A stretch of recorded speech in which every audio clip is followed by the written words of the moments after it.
Hi guys, it's Kasim. I hope you're doing well. Thank you very much for joining me once again. I wanted to talk about a question here. What is wrong with society today? I wrote down 5 things that I felt were problematic in society today that I was reflecting on as I was reflecting on, and these came up as I was really journaling and thinking about this question. And I wanted to share them with you. Maybe you might find them useful, agree with me, disagree with me. We can have a dialogue, we can have a conversation. I'm always keen to hear your point of view. So don't be afraid to comment or write down your things. So here we go. The first thing that I wrote down here is too many people are living their life based on diagnosis and labels. So let's begin with that. I have noticed that one of the major problems that we have in the world is that too many people are wanting to be diagnosed with ADHD, with they're wanting to be diagnosed with as a victim. They're wanting to be diagnosed as or having being on the what do you call it, autism spectrum. Too many people want to be diagnosed with this and they want to be diagnosed with that. And the other thing is that I found that too many people want to live their life based on labels. I am conservative, I am liberal, I believe in women's rights, I believe in feminism, I believe in capitalism. And I feel as though, and I've observed that we are getting away from wisdom. We're getting away from humanity. We're living in this world of what is sometimes referred to as hyper-individualism, which is causing for people to not consider the wider effects of their choices, to not really consider society as a whole. And we're going into kind of like a cult-like behavior and patterns that I've noticed. And I think, sometimes I was recently listening to a lot of videos about people who are coming out as gay. And one of the things that I realized is, and somebody was talking about this, a YouTuber, and I found it very interesting. He said that many people in the gay world lead their life with the label of them being gay instead of them leading with the other attributes that they have, of maybe being a father, of maybe being a good person. They don't lead with anything apart from their label of sexuality. And that's absolutely fine, by the way. You can lead your life as you wish. That isn't an issue. But where I have a phrase, which is that extremes lead to extremes. What I mean by that is, if you decide to lead your life by one extreme, there will be a rebalance in the opposite direction so for example, if you are very strong and live your life based on politics, that means you're going to encounter other people who very strongly believe in politics and have very strong views on certain things. If you believe in feminism, you are going to encounter people who hold very strong views about anti-feminism or manhood or whatever it may be. You're going to encounter these people all the time, right? And the stronger you are on your opinions, the stronger of the opposite people you're going to meet. And this is part of the reason why I say to people, you've got to be very careful about living your life extreme. And I feel as though too many people today are not using the natural approach to life. Too many people are not just, excuse me being so forward with this, but they're not just shutting up and getting on with it. Now, when I say that, please do not misunderstand me and take this into context. I don't mean that you should now neglect yourself, or you shouldn't go for a diagnosis, or you shouldn't take care of yourself. But sometimes you've just got to get on with stuff, right? You may be a procrastinator, you may have anxiety, you might have stress. Absolutely. But what I feel like is happening in the world is that people are overcompensating too much and leaning too much on their labels, and they're leaning too much on their diagnosis, and it is stopping them from being productive at all. It is stopping them from forming meaningful relationships. It is stopping them from going out there and experiencing the world, right? And I guess what I would share with you, and this is the way that I view the world, is sometimes we've got to put some of the things that we've been diagnosed with or we've been labeled as aside so that we can focus on what is most important. And ultimately, and I think what I was thinking about as when I was reflecting on this, I ultimately think that we need to start focusing on the higher goals of life and the higher visions, which are humanity, right? Who we are as people. How can I help you? How can we be of value to you? How can we be neighbors? How can we be great friends? How can we cooperate together so that we can both succeed? How can we create a good community where we all thrive, where we're protecting people, where we're looking after each other, where we're caring for each other? That, I think, is the ultimate goal and should be the ultimate goal of humanity. And I feel as though that isn't anymore. I could be wrong, but that's just something that I was reflecting on briefly.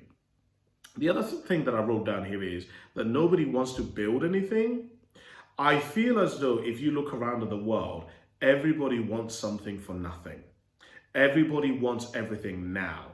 And I understand it. We live in a world of instant gratification, and we live in a world where you can order Deliveroo, you can get Amazon package the next day or even sometimes the same day. Same with Argos.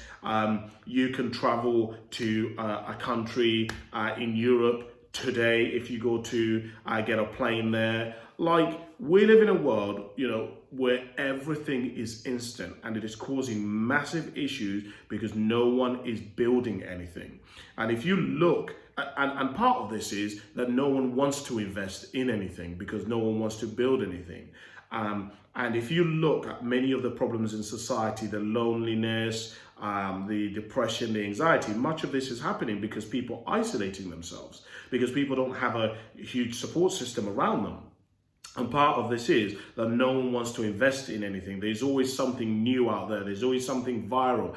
I feel as though one of the other issues attached to this is that too many of us are trying to distract ourselves constantly. We're trying to relieve that anxiety and stress that we feel of being alone or feeling not enough, of being bored. But actually, I think that is really important. I think that a lot of the creative aspects of humanity, of ourselves, are activated when we have time alone, right? A lot of the introspection and the focus on what is most important is done when we have some downtime, when we have time, when we're not constantly looking on Snapchat, looking on Instagram, looking on Tinder. We're not constantly looking on Instagram. We're not talking to somebody. It's just like being here, being present, right? Actually having time to just think about stuff and being in the present moment. And I feel as though we're living in a world where too many of us are not stopping. We're not thinking about the future. We're not thinking generationally. We're not thinking about what could be. We're not building anything. We're not starting anything. And that's causing for a huge problem in society. This hyper individualism and this need to have everything now instantly is causing some issues in society. So I think that's a problem. The other thing that I wrote down here is that we are lacking male role models. You could tell me, and I could be wrong here, but if you look at society, there isn't many people out here in society who are standing for the core values that I think build a society. Kindness, empathy, community, cooperation, partnership, creativity. These very basic tenets and principles, I feel as though are really what at the core really build a thriving and productive society. And I feel as though we're living in a world where we don't have many people, particularly men out there, who are modeling these for us. We don't have many people who are out here in society who are talking about religion, who are talking about family, who are talking about things like spirituality, things like, things like mental health. And what I mean by this is that we don't have big role models.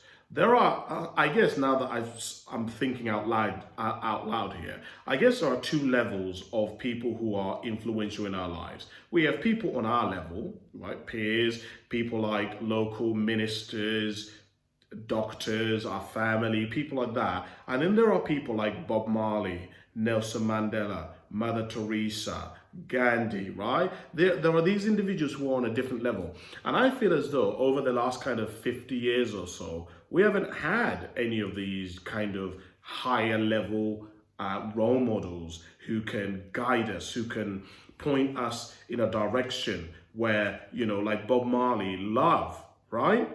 That was the center of everything that he stood for. And it is a message that has been echoed even to today.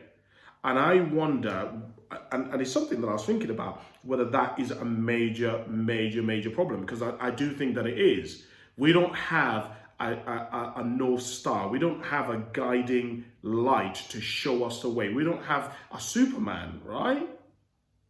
We don't have a Batman. We don't have somebody to just show us. And I think as a consequence of not having that, so many of us are falling into decline. We're falling into temptations. We're falling into areas of our lives where we're vulnerable. We're prone to be used and to do things that are unethical and things that are not in the best interest of us and our community. So I think that's a problem. The other thing that I wrote down here is wisdom. I've realized that we're living in a world where we are lacking wisdom. And I was having this conversation actually with a friend of mine recently. We don't lack knowledge. We don't lack access. We don't lack information. In fact, we're living in the information age, right? There is a lot of information that any of us can acquire. What I feel is an issue is that a lot of us don't know how to use that information, when to use that information, and when to stop. I feel as though that is a problem. It is one thing to have a huge amount of information. It is one thing to acquire and have access to huge amounts of data, have a lot of power, have a lot of influence. It is another to know when to use it and when not to use it. And I feel as though we're living in an age where a lot of us, we don't know how to use what we have or when to not use it. Again, going back to that hyper-individualism, it's just causing for massive issues in society where we're having, like, for example, you have apps like OnlyFans, or we have apps like Instagram, but the problem is we can use it, but we don't know how to use it to our advantage so that it doesn't become toxic, so that it doesn't become a deficit, so that it doesn't start taking over our lives and ruining certain aspects of our lives. I do hear this with people about like Facebook.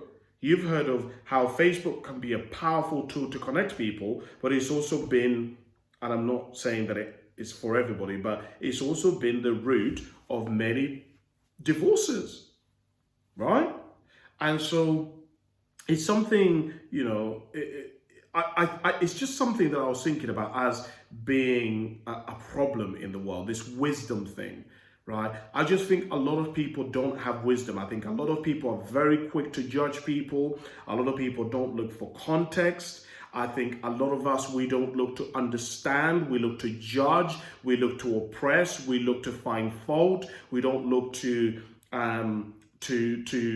empathize, right? I feel as though many of us are on a defense from the outset rather than being open to, okay, where could this lead? What could this become? That doesn't mean you don't become cautious, because of course you have to be cautious. There are many dark things, many dark people out there in the world that can take advantage of you. But I think part of that wisdom aspect is discerning between, am I being too hypersensitive? Am I being too critical? Am I being open? Am I taking a little bit of risk? Am I taking a calculated risk? Am I bringing people together, or am I separating people? Am I causing conflict? Do I thrive off it? It's just something to think about, and I was thinking about that. The last thing that I'll leave you with today is price. I feel as though many of us don't realize and don't understand that everything has a price, that everything has a cost. And a lot of us want to do what we want to do, and we don't care about the consequences. And it's like, we don't understand that just because you say you don't care about the consequences, it doesn't mean that the consequences aren't coming. The consequences will come, irrelevant of whether you like it or not, right? And then what I'm finding a lot, and I see this a lot with people who I'm interacting with as of late, is when the people then mess up and they're having to, let me go back. When people make the decision that they want to make and don't care about the consequences or the price, when eventually they have to pay the price, they blame everybody else. So in other words, they never take responsibility at all in any way. And I'm finding that we're living in an age where in society, a lot of us are not taking responsibility. A lot of us are not owning anything, right? We want to rent everything. We want to stream everything. We want to just use other people, use services. We don't want to invest ourselves in anything. And this is why I think people are so quick to leave everything, to leave relationships, to leave brands, to leave friendships, to leave companies. And I get it, it's your right and you should do what's best for you. But I'm just saying that that has a price. It fractures ourselves, it fractures society. Yeah, that's what I was thinking about. I don't know whether you agree with me or not here on the sort of the 5 things that I've shared. I'd love to hear your opinion. Again, look, I'm not saying this is the totality. This is just me thinking about this question and sharing with you my thoughts. You might disagree with me. That's cool. Comment below, send me a message. What are your thoughts? Thank you very much for listening. I really appreciate it. And I'll speak to you soon. Bye for now.